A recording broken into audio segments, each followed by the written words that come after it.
By seeing this, this is the molecules. This is the molecules. 1, 2, 3, 4. These are the molecules.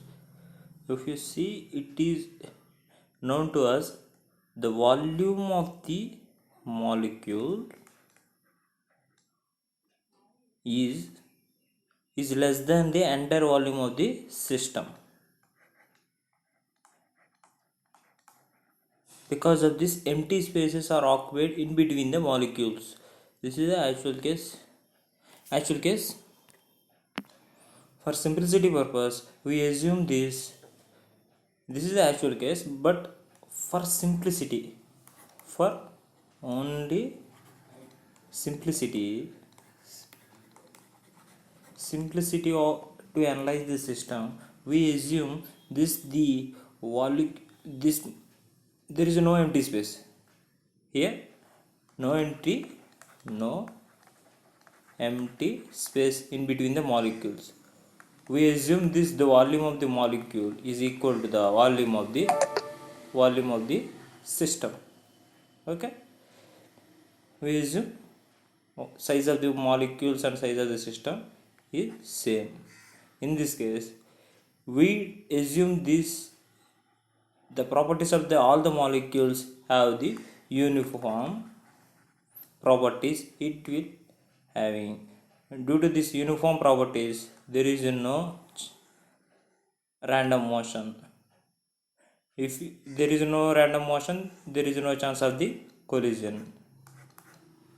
So the uncertainty won't be present. So it is easy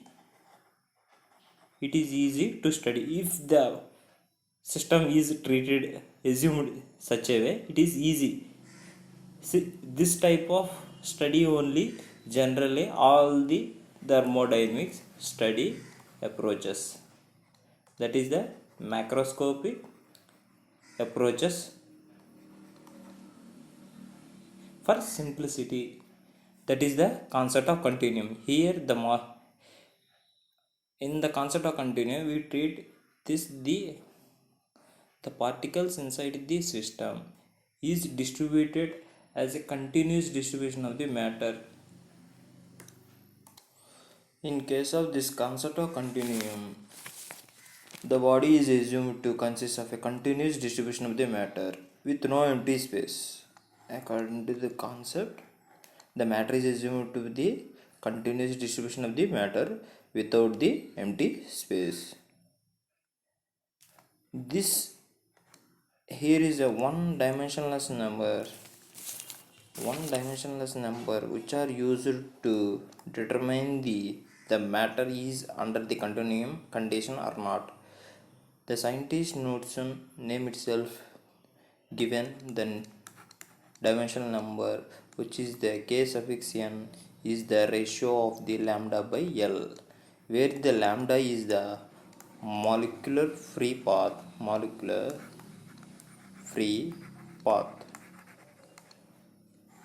L is the characteristic length.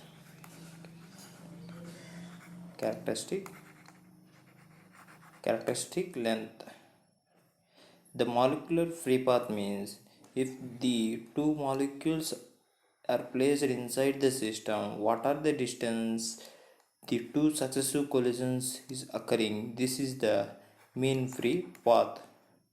The characteristic length is the if the body, a total system of the body is placed in such a way, the radius of the body in the matter or a fluid, that is the L.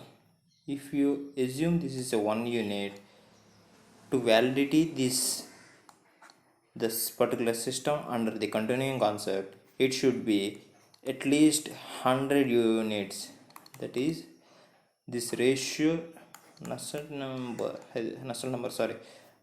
number should be under 0.01. Under this condition only, particular system or a matter or a fluid under the condition of the concept of continuum. We can say this such a way it can be helpful to determine the particular fluid under the continuum concept. Another important factor to consider the validity of continuum is the molecular density. The molecular density. Density, we can know the density is the ratio of the mass per unit volume. Mass, the ratio of the mass to the volume is the density.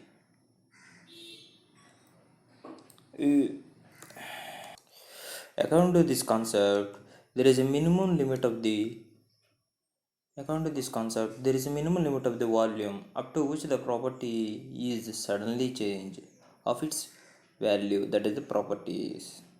See, the system property can be one of the property is the density or velocity, anything. If you take the density is the property of the system, this value will be the keep on changing under certain limit. If you draw the on x-axis, if you take volume, under the on y-axis it is the average density of the system. The density is the property. Now the property of the system, according to this concept of continuum, this density, this property will remains same after minimum limit only. Before this limit where the properties will change very uncertainty, we call it is a discrete particle region. Why? Because if volume is very small, where the electrons will enter and leaves, because of this entering, because of if you enter the molecule, the property it may be in this position. If you suddenly if you leave the electron, the property will, the density value may be the here. If you sudden entering again here, due to this entering and leaving, the fluctuation is very high. It is now it is very difficult to speak the part. Now it is very difficult to speak what is the a definite value of the property. If it is density, is very difficult. So according to this concept, there is a minimal limit is given where the this property will remain same after the limit of the volume. This is the delta V volume. Now according to this concept, the density is the limit under delta V stands to delta V dash. According to the concept of continuum, the density is the rho up to the beyond this delta V. We can say the average density of the system is being a continuum. Now this we can call it is the a domain of continuum. Domain of continuum where the average density keep on continuous only. Beyond this, the average density is fluctuates substantially with the time as the molecule passes into the system and out of the volume. The random motion of, so it is impossible to speak the definite value of the where the delta m by delta v, which is the density. So the smallest value which may be regarded as a the smallest volume, after this we can tell it is a continuum system. Finally, we can conclude this. For simplicity for analysis of the system, we treat the continuum as a continuous distribution of the matter in the matter is continuous distribution only without any uncertainty distribution. It is helpful to analyze a system. That is the final. To validate it, we can check, we can use this is the Knudsen number value should be 0.01. That is the concept of continuum. I think these two concept in this video, one is the macroscopic microscopic, next topic is the concept of continuum. It is clear. Okay, thank you.